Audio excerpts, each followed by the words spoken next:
France is helping Nigeria digitize its tax system, and some people are calling it modern colonization. And it's not hard to see why, right? Because France was recently kicked out of Burkina Faso, Niger, and Mali. Nigeria just entered Benin under ECOWAS, and critics say that that move may have come under French influence. So when France signs a tax reform deal with Nigeria, people start asking questions about who's really pulling the strings.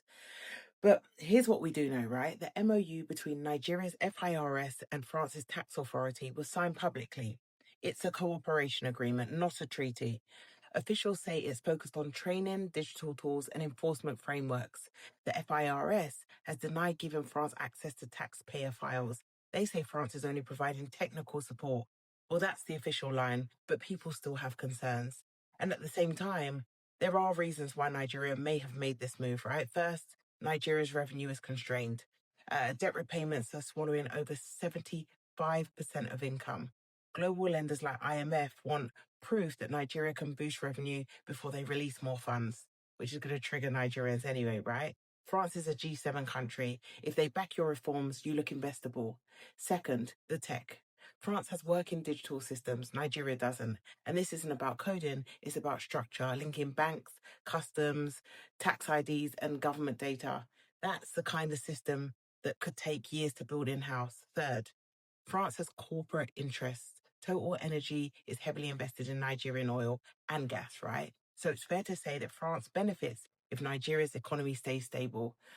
But here's what's missing from the public deal. No open source alternative, no challenge to local developers, no ECOWAS-led version, no national consultation.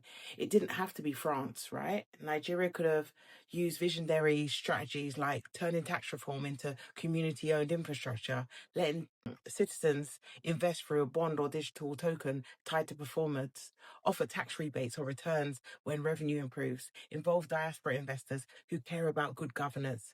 Of course, that needs legislation, bulletproof transparency, and proper oversight. But long term, it builds trust, control, and ownership. And let's be real, digitalization isn't a silver bullet, right? Tech alone won't fix tax collection without policy enforcement and public buy-in. So yes, the deal was signed, but there may still be political room to adjust the terms because cooperation isn't control unless the data is contractually handed over. And right now, those clauses aren't public. I don't know if you know, but I wrote a book about data in Nigeria, not that one, about 3 years ago. So I'm not guessing.